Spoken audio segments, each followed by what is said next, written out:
yang kita yakini, apa yang kita pelajari ini benar, tapi kita tidak mengklaim kita benar semuanya. Jadi yang saya ingatkan, yang kita bicarakan adalah pengajiannya atau metodenya, manhajnya, cara beragamanya, bukan pribadinya. Artinya pribadi saya dan kita semua itu tidak maksum, pasti jatuh ke dalam kesalahan, dan bisa jadi suatu ketika kita jatuh ke dalam kesalahan fatal. Oleh karena itu firqatun najiyah atau pengajian yang benar, yang pertama, pengajian tersebut memiliki referensi yang jelas, ada rujukannya, dan rujukannya adalah Al-Quranul Karim dan hadis-hadis Nabi SAW yang sahihah. Setiap ilmu atau materi yang disampaikan itu ada dalilnya, bisa dicek di surat apa, ayat berapa, bisa dicek di hadis riwayat siapa, lalu bisa dicek kevaliditannya. Jadi Al-Quran dan hadis. Dan apabila berbicara hadis, hadisnya harus sahih, hadisnya valid, jangan hadis yang lemah atau palsu. Jadi, dan antum boleh cek loh, antum boleh tanya ke ustadznya, Pak Ustadz, tadi Ustadz bilang demikian, dalilnya apa ya? Dan ustadz itu nggak akan marah, karena itu berpikir kritis. Dan beliau akan kasih tahu, ini surat ini ayat sekian, hadisnya bisa dicek di Bukhari, bisa dicek di Sunan Abu Dawud, bisa dicek di Musnad Imam Ahmad dan sebagainya. Jadi pengajian itu harus ilmiah, ada referensi, ada rujukan. Jadi bisa dicek, bukan perenungan dari pemateri. Ada di kitab apa, penjelasannya di mana, dan seterusnya. Yang kedua, Al-Quran dan hadis itu dipahami dengan pemahaman yang benar, pemahaman Rasulullah dan para sahabat, bukan pemahaman ustadz tertentu atau si pemateri atau kiai atau buya dan seterusnya, tanpa mengurangi rasa hormat kita. Tapi ayat dan hadis itu harus kita pahami dengan pemahaman Nabi dan para sahabat. Dan ini nasihat para ulama kok, bukan nasihat kita. Syekh Abdul Qadir Jailani, pernah dengar nama itu? Namanya harum tidak di Sumatera Barat? Harum. Beliau pernah berkata, memberikan nasihat dalam kitabnya Fathur Rabbani. Kitab Fathur Rabbani adalah kitab yang berisi nasihat-nasihat Syekh Abdul Qadir Jailani kepada murid-muridnya. Salah satu nasihat emas beliau mengatakan, alaikum bimadhabis salafis saleh, wajib atas kalian mengikuti salafus saleh. Itu Syekh Abdul Qadir Jailani. Itu Syekh Abdul Qadir Jailani mengatakan demikian. Kalian harus mengikuti jalannya salafus saleh. Siapa salafus saleh? Para sahabat. Jadi marilah ikut pemahaman mereka. Karena kalaupun ayatnya benar, hadisnya sahih, tapi kalau dipahami dengan pemahaman yang keliru, itu bisa menyimpang. Saya ingin bertanya, kita sekarang ada berapa di masjid ini? Kira-kira ada berapa? Kira-kira aja deh, nggak perlu dihitung satu-satu, nggak perlu angkat tangan atau berdiri. Ada berapa? 200? Bisa kurang? Oh, kok nawar? 200 lah, 200 orang. Kalau saya bertanya kalau ada yang bertanya kepada kita semua, tolong jelaskan tafsir surat An-Nas menurut pemahaman Anda. Kita semua ada 200 orang. Kira-kira yang lahir ada berapa tafsir? Kira-kira sama semua tidak? Tidak. Akan lahir 200 tafsir. Padahal ayatnya sama. Ayatnya nggak berubah. Qul a'udzu birabbin nas. Tapi yang satu ke kanan, yang satu ke kiri, satu ke atas, satu ke bawah. Karena apa? Ditafsirkan dengan pemahaman masing-masing. Itulah kenapa Syekh Abdul Qadir Jailani mengatakan, alaikum bimadhhabis salafis saleh. Wajib atas kalian mengikuti jalannya para sahabat, tafsirnya para sahabat. Karena sahabat adalah murid-murid langsung dari Nabi SAW. Ini yang perlu kita camkan bersama-sama. Itu yang kedua. Jadi pemahamannya bisa dipertanggungjawabkan dan bisa dicek buku-buku referensinya.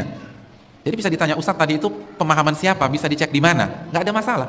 Itu yang kedua. Yang ketiga, pengajian yang benar tidak mengajarkan fanatik kepada pribadi tertentu, kelompok tertentu. Karena kita mengarahkan umat kepada Allah dan Rasulnya, bukan kepada diri kita. Contoh misalnya, jika saya mengajar antum selama 2 tahun, setelah 2 tahun antum fanatik berat dengan saya, maka saya gagal jadi ustadz. Gagal, bukan berhasil, gagal.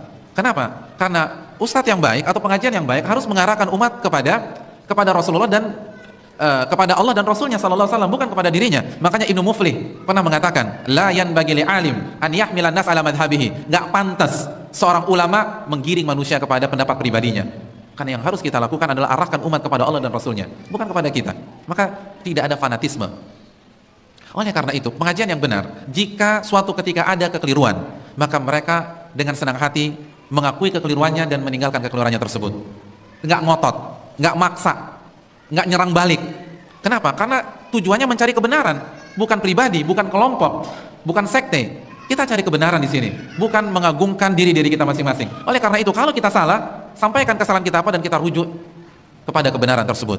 Abdullah bin Abbas pernah salah, dan salahnya fatal lagi, membolehkan riba fadl. Riba dihalalkan. Saya ingin tanya, kalau ada ustadz menghalalkan riba, besok antum mau duduk di kajiannya dia lagi nggak? Nggak mau, nih orang sesat Pak Ustadz. Abdullah bin Abbas pernah salah dengan kesalahan seperti itu. Lalu dinasihati oleh siapa? Abu Sa'id Al-Khudri radhiyallahu ta'ala an.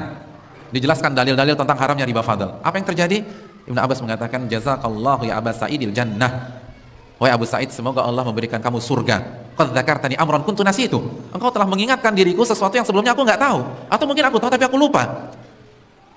Abdul bin Abbas, padahal yang mengkoreksi orang yang di bawah beliau dari sisi ilmu tafsir misalnya, nggak maksa, nggak ngotot, nggak marah-marah, karena yang dicari adalah kebenaran. Begitu juga pengajian yang baik, yang benar, itu ketika yang namanya juga manusia. Kalau Ibnu Abbas bisa salah, nggak mungkin ustadz benar semua. Kullu bani Adam khata', setiap anak Adam pasti melakukan kesalahan. Imam Abu Hanifah beberapa kali salah, bahkan banyak salah. Ibnu Hazm banyak melakukan kesalahan, bahkan dalam masalah asma wa sifat, keyakinan Ibnu Hazm itu lebih mirip Mu'tazilah daripada Ahlussunnah.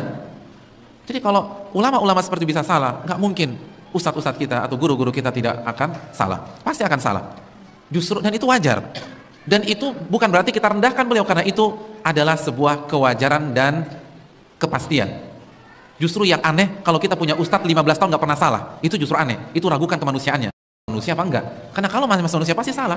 Dan itu wajar, biasa, orang salah itu biasa. Dan kita nggak akan ngotot. Kalau memang bisa dibuktikan kita salah, kita akan rujuk dari kesalahan. Jadi enak gitu, nggak ada beban. Pengajian yang benar tuh nggak ada beban. Kalau salah, masya Allah saya salah. Jazakumullah khair atas masukannya, kita akan rujuk. Kan begitu. Abul Hasan Asy'ari rujuk dari Mu'tazilah, dan beliau tanggalkan bajunya sebagai simbol beliau rujuk dari Mu'tazilah. Itu baru yang benar.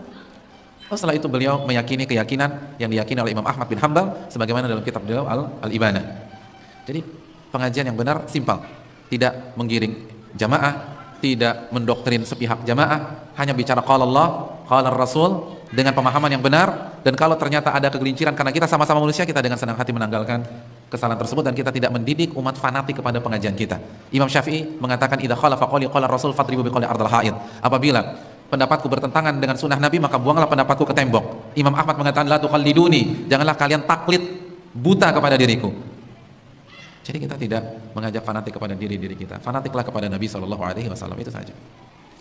Dan ingin tahu sekte yang sebaliknya, ya balikan kriteria tersebut. Tidak pakai dalil. Kalau ada hadisnya ternyata hadisnya nggak valid, atau pemahamannya tidak sesuai dengan pemahaman Rasulullah dan para sahabat, pemahamannya pemahaman pribadi, fanatik ke kelompok tertentu, ke individu tertentu, tidak mau menerima kebenaran, dan seterusnya.